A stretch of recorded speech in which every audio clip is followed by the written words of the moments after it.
সারাদিন তরতাজা এবং প্রাণবন্ত থাকার জন্য সহজ তিনটি যোগা। যে তিনটি যোগা আজকে করে দেখাবো, রেগুলার ঘুম থেকে উঠে বিছানায় বসে খালি পেটে যদি 2 মিনিট করা যায় এবং এই 2 মিনিট 3বার রিপিটেশন যদি করা যায়, তাহলে কিন্তু সারাদিন সুস্থ, তরতাজা এবং প্রাণবন্ত থাকা যায়। শরীরের যে সমস্ত নার্ভগুলো ব্রেন থেকে সারা শরীরে প্রবাহিত হয়েছে এবং যে পজিশন দিয়ে প্রবাহিত হয়েছে, একটি চিকেন লেগ, গলা দিয়ে সারা শরীরে প্রবাহিত হয়েছে। ঠিক যখন প্রবাহিত হয়, হৃৎপিণ্ড লাংস হয়ে সারা শরীরে যখন প্রবাহিত হয়, যদি আমরা সারাদিনের ওয়ার্কআউটের জন্যে, নার্ভের সতেজতার জন্যে যদি আমরা 3টে সহজ যোগা করি, তাহলে নার্ভ এবং মস্তিষ্কের কার্যকলাপ সারাদিনের জন্য অনুশীলন সকালে সম্পন্ন হবে। তাই আমি আজকের প্রতিবেদনে যে 3টে সহজ যোগা সম্বন্ধে আলোচনা করব, দেখাবো করে প্র্যাকটিস। আমি 3টে যোগা 2 মিনিটে প্র্যাকটিস করে দেখাবো এবং রিপিটেশন 3 টাইমস। যদি আমরা এটা রোজ সকালে 2 মিনিট করে 3বারের রিপিটেশনে 6 মিনিট করতে পারি, তাহলে কিন্তু সুস্থ, সবল, প্রাণবন্ত জীবন সারা দিনের জন্য উপলব্ধি করতে পারবো এবং রেগুলার প্র্যাকটিসের ফলে একটি লং টাইমের জন্য নার্ভের সুস্থতা আমরা অনুভব করতে পারবো এবং সেটি সুস্থতা বজায় রাখতে পারবো। এবং 3টি সহজ জোগাড় করার পর আমি সর্বশেষে একটি প্রাণায়াম প্র্যাকটিস দেখাবো। যদি এটি করে নেওয়া যায়, তাহলে তো সারাদিনের সমস্ত শরীরের সমস্ত নালী, স্নায়ুতন্ত্রের ওয়ার্কআউট সারাদিনের জন্য সম্পন্ন হবে। যে সহজ যোগাটি করে দেখাতে চলেছি, এটি যে কোনো মানুষ যে কোনো বয়সে সহজেই করতে পারবে। তাই আসুন একসঙ্গে প্র্যাকটিস করি। আমরা প্রথমে পদ্মাসনে অথবা অর্ধপদ্মাসনে, যারা পদ্মাসনে বসতে পারবেন পদ্মাসনে বসবেন, আর যারা না পারবেন অর্ধপদ্মাসনে বসুন। যদি তাও না পারেন, হাঁটুতে যদি ব্যথা থাকে, চেয়ারে বসে বা সোফায় বসে করতে পারেন, বিছানায় পা ঝুলিয়ে বসেও করতে পারেন, পা মিলিয়ে বসেও করতে পারেন। এখন আসি এর পদ্ধতিটা কী। আমরা আসনে বসে হাত দুটি সমান্তরালভাবে সাইডে সরিয়ে দিয়ে আবার উপরের দিকে তুলে সামনের দিকে নমস্কারের ভঙ্গিতে আমরা বসবো। আবার সোজাভাবে সামনের দিকে হাতটা নিয়ে আসবো, উপরের দিকে নিয়ে যাব, আবার পাশের দিকে নিয়ে আসবো এবং পুনরায় পুরো অবস্থায় আসবো। ঠিক এই অবস্থায় আমরা 10 টাইমস করবো। এরপরে আমরা হাত দুটোকে কাঁধের উপর চেপে ধরে যতটা সম্ভব উপরের দিকে তুলে পিছন দিক দিয়ে ঘুরিয়ে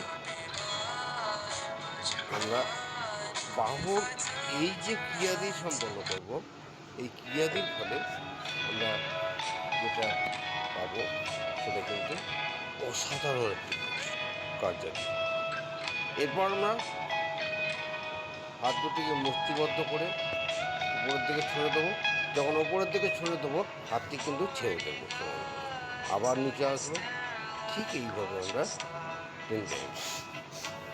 এরপর আমরা আসনে বসে থন্দিটা বুকে ঠেকিয়ে ধীরে ধীরে শ্বাস নিতে আকাশের দিকে তাকাবো এবং আকাশের দিকে যখন তাকাবো, তখন হোল্ড করবো শ্বাসটাকে। 1 মিনিট যদি হোল্ড করা যায় ভালো, অন্তত 30 সেকেন্ড হোল্ড করতেই হবে। যারা বিগিনিয়ার 30 সেকেন্ড হোল্ড করুন, আস্তে আস্তে বাড়াতে থাকুন এইভাবে 3বার। এই 3টে যে সহজ যোগা আমরা করলাম, এই যোগাগুলি যে কোনো বয়সে সকলেই করতে পারবে। তাই আমি সকলকে বলবো যে যখন আমরা যোগা প্র্যাকটিস করব, শুরু করব, যেন কন্টিনিউটি থাকে। কারণ যোগা বা প্রাণায়াম আমরা যেমন রেগুলার না খেলে বাঁচব না, রেগুলার যেমন স্নানাদি বা পাচক্রিয়া সম্পন্ন না করলে আমরা সুস্থ থাকবো না, ঠিক তেমন রেগুলার আমাদের যে ইন্টারনাল অর্গানগুলো আছে, মেন অর্গানগুলো আছে, সেগুলোকে যদি আমরা রেগুলার অনুশীলন না করাই তাহলে কিন্তু আমরা সুস্থ থাকব। কারণ ডিফেন্স লাইন আমাদের শরীরের যে দেহকোষ বা শিরা, উপশিরা বা মেন যে প্রায়োরি অর্গান আছে, সেই অর্গানগুলোর যদি রেগুলার অনুশীলন না করলে, যেমন আমাদের ডিফেন্সকে যদি রেগুলার যদি অনুশীলিত না করা যায় তাহলে কিন্তু সুস্থ থাকা সম্ভব না। তা সুস্থ থাকতে এই অনুশীলন অবশ্যই প্রয়োজন। তাই বেশি সময় নয়, রেগুলার সকালে 10 মিনিট যদি আমরা এই 3টে যোগা 3বার প্র্যাকটিস করি, 3বার রিপিটেড প্র্যাকটিস করি, সঙ্গে একটু প্রাণায়াম করি, তাহলে কিন্তু আমরা সুস্থ থাকবো এবং সবল থাকবো। তো একটা জিনিস খেয়াল রাখবেন, তাড়াহুড়ো করবেন না। যোগা বা অনুশীলন বা প্রাণায়াম অনুশীলন কিন্তু রিল্যাক্স করতে হবে। শরীরে কোনো কষ্ট বা কোনো রকম ব্যাড অনুভূতি আসতে দেবেন না। তাই ধীরে সুস্থে করুন। ঠিক যেভাবে দেখাচ্ছি আমি রিপিটেড অনুশীলনগুলোও কিন্তু করে দেখাচ্ছি, সেগুলো রিপিটেড করে সম্পূর্ণ থাকুন এবং সুস্থ থাকুন, এটি আমার কামনা। এই যোগাগুলো যে কোনো বয়সের যে কোনো মানুষ সহজে করতে পারবেন, কিন্তু খেয়াল রাখবেন একদম নিয়ম মেনে, ধীরে ধীরে, তাড়াহুড়ো করবেন না। হাত যখন তুলবেন সমানভাবে উপরের দিকে তুলুন, সাইডে নিয়ে আসবেন সমানভাবে নিন, আবার পুরো অবস্থা আসুন। ঠিক এটি হচ্ছে 8টি পজিশন কিন্তু এর মধ্যে আছে।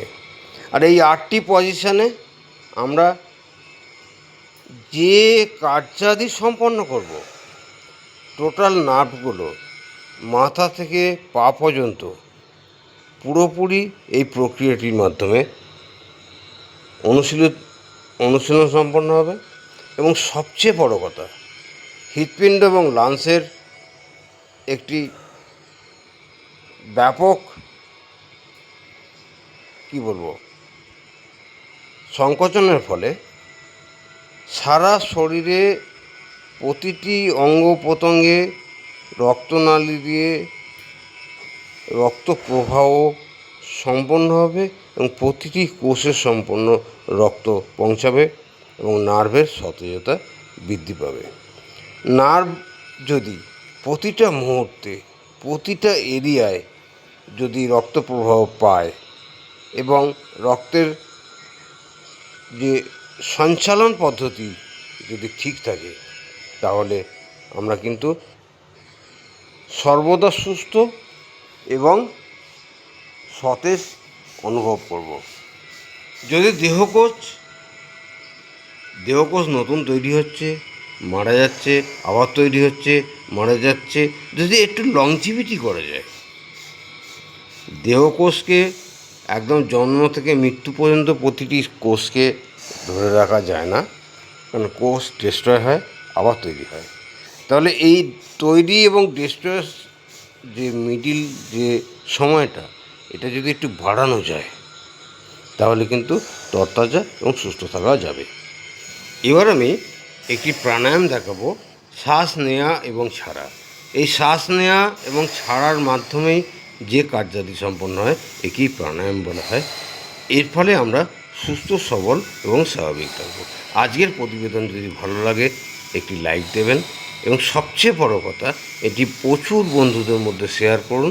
সব বয়সের সমস্ত ভাই বোনরা এটি সম্পাদন করতে পারবেন।